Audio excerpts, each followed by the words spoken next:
Good morning, educators. Myself Avantika Sharma from Jack Angel Education. Today we are going to discuss Junior KG Book 2 Day 13 Lesson Planning. आज की lesson planning के starting से पहले हम बच्चों को थोड़ा सेटल डाउन कर लेंगे, उनसे कुछ जनरल टॉक करेंगे कि कल किस किस ने क्या किया, आज हम क्या करने वाले हैं, आज आप लोग क्या एक्टिविटी करेंगे, उसके बारे में थोड़ी सी बच्चों से बातचीत करें। कुछ बच्चे आपकी क्लास में बहुत ज़्यादा टॉकेटिव होते हैं, तो थोड़ा उनसे भी बातचीत कीजिए, ठीक है। और बच्चों को भी थोड़ा सा इंजॉय करवाएं, थोड़ा सा हंसी मजाक, थोड़ी सी कॉमेडी के साथ में आप अपनी क्लास की स्टार्टिंग करें। बच्चों को प्रॉपरली सेटल डाउन करके हम हमारे आज के लेसन प्लानिंग की तरफ मूव करते हैं। फर्स्ट हमारा स्टोरी टाइम रहेगा। जो बच्चों ने अभी तक 2 दिन स्टोरी सुनी है, उस स्टोरी के बारे में हम बच्चों से बातचीत करेंगे कि हमने जो स्टोरी डिसाइड की थी, the clever fox and the foolish goat, वो स्टोरी किस किस बच्चे को याद है और कौन मुझे अच्छे से सुना सकता है। उसमें कुछ बच्चे होंगे जो आपको प्रॉपरली सुना सकते हैं। आप उन बच्चों के पेयर को आगे बुलाएं फ्रंट ऑफ क्लास और उनको कहें कि अब आप रिसाइट करो। आप बच्चों के सामने बैठे और उन बच्चों को स्टोरी रिसाइट करने दें। जहाँ पर लगे आपको कि बच्चे गलत कर रहे हैं, उनको वहाँ टोके और उनको थोड़ा सही कराएं। इस तरीके से हम बच्चों के साथ में स्टोरी रिसाइट करेंगे और उन बच्चों से आप छोटे मोटे क्रॉस क्वेश्चंस भी पूछ सकते हैं। देन जैसे ही बच्चे इसको कंप्लीट कर लेते हैं, आपकी टर्न है कि आप बच्चों को एक बार स्टोरी फिर से रिसाइट कराएं कि किस तरीके से लोमड़ी ने अपनी चालाकी से उस कुएं से बाहर आ गई और उस मूर्ख बकरी को अंदर कुएं में छोड़ दिया। इस तरीके से हम बच्चों को मॉरल ऑफ स्टोरी के बारे में भी बातचीत करेंगे कि एक्चुअल में स्टोरी का मॉरल क्या था, कि कुछ भी काम करने से पहले एक बार सोच समझ के डिसीजन लेना चाहिए। इस तरीके से हमारा आज का स्टोरी टाइम बच्चों के साथ में कंप्लीट होगा। ये थोड़ा सा टाइम टेकिंग रहेगा क्योंकि बच्चे आपके साथ में बहुत ज़्यादा इंटरेक्ट करेंगे। कुछ बच्चे आपको वापस बार बार जवाब भी देंगे, कुछ बिल्कुल नहीं बोलेंगे, कुछ बिल्कुल शांत होंगे, कुछ बहुत उद्यमी टाइप होंगे। तो हमें थोड़ा सा उन बच्चों के कैटेगरी को देखते हुए हमें बच्चों से ये सारी चीज़ें डिस्कस करनी है। हम मूव करते हैं हमारे नेक्स्ट हमारा लैंग्वेज टाइम है, जहाँ पर हम लेटर ई के बारे में बच्चों से बातचीत करेंगे कि मम्मा लेटर ई कैसा होता है, ये किस तरीके से बनता है। इसके लिए हमें class activity sheet, Pictionary, flash card और चौक की रिक्वायरमेंट होगी। आप सबसे पहले बच्चों को लेटर ई का फ्लैश कार्ड दिखाएं और इस लेटर ई के शुरू होने वाले बच्चों को कविता राइम सुनाएं कि E is for envelope, E is for envelope, E is for इस तरीके से आप अपने अकॉर्डिंग जिस तरीके से आप राइम डिसाइड कर सकते हैं, आप बच्चों को राइम डिसाइड करिए। देन हम बच्चों को फ्लैश कार्ड शो करेंगे और फ्लैश कार्ड से बच्चों को हम बताएंगे कि बच्चों ई से क्या स्टार्ट होता है, एम्प्टी, एम्प्टी यानी खाली, ई ईयर, ईयर यानी कान, एनवलप, एनवलप यानी लिफाफा।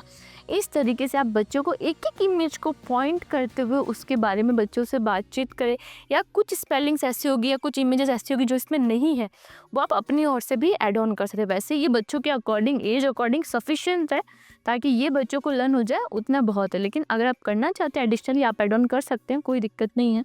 इस तरीके से बच्चों को ई का प्रोनाउंसिएशन, ई की स्पेलिंग्स लर्न कराएंगे। नेक्स्ट हम बच्चों को लेटर ई की क्लास एक्टिविटी शीट सॉल्व कराएंगे। उसके लिए बच्चों को पेज नंबर 25 ओपन करना है और बच्चों को बताना है कि आपको यहाँ पर सबसे पहले लेटर ई पे अपनी फिंगर से ट्रेसिंग करनी है और यहाँ पर लेटर ई से शुरू होने वाला कोई भी एक इमेज, आपको कोई भी पिक्चर आपको ड्रॉ करना है। देन हमें यहाँ पर बच्चों को लेटर ई का ट्रेसिंग करवाना है। आप इसका ट्रेसिंग करवाने से पहले ब्लैक बोर्ड पर लेटर ई लिखकर बच्चों से फिंगर से ड्रॉ करवा सकते हैं कि बच्चों आपको एयर ट्रेसिंग करते हुए लेटर ई लिखना है।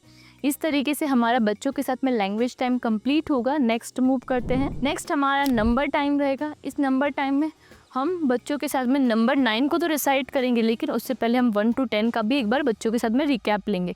उसके लिए हम बच्चों को इस बार जंप करवा के भी नंबर रिसाइट करेंगे। लास्ट डे हमने बच्चों को क्लैप करवाया, उसके बाद हमने फिंगर शो करके कराया।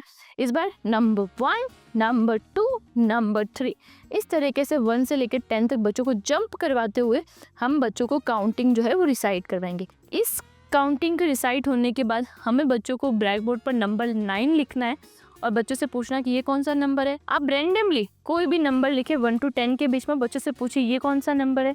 इसके बाद में आप चाहें तो बच्चों को एक A4 शीट पकड़ा सकते हैं, या आप बच्चों को एक नंबर 9 का प्रिंट किया हुआ पेपर बच्चों को दिखाएं और बच्चों को इंस्ट्रक्ट करें कि बच्चों मैं आपको पेबल्स दे रही हूँ या क्ले दे रही हूँ, आपको उस क्ले की हेल्प से या पेबल्स से नंबर 9 ड्रॉ करना है। नंबर 9 बना। जैसा आपको स्क्रीन पे शो हो रहा होगा कि कैसे बच्चे ग्रीन कलर के क्ले से नंबर 9 लिख रहे हैं। इस तरीके से आपको बच्चों से क्ले की हेल्प से नंबर 9 लिखवा सकते हैं या कुछ छोटे पेबल्स दे के बच्चों को नंबर 9 लिखने को भी कह सकते हैं। इस तरीके से बच्चों को एक फन एक्टिविटी भी हो गई और साथ ही साथ बच्चों को नंबर 9 का कंसेप्ट भी क्लियर हो गया। इस तरीके से हमारा नंबर की शीट कंप्लीट होती है। नेक्स्ट हमारा प्ले टाइम रहेगा, जिसमें हम बच्चों के साथ सिमोन सेज एक्टिविटी करवाएंगे। इसके लिए आप बच्चों को क्लास में ही उनकी सीट पर खड़ा होने को कहें और आप उनको कहें कि जैसे ही मैं बोलती हूँ सिमोन सेज गो फॉरवर्ड, तो आपको फॉरवर्ड मूव करना है। सिमोन सेज बैक फॉरवर्ड, आपको पीछे की तरफ मूव करना है।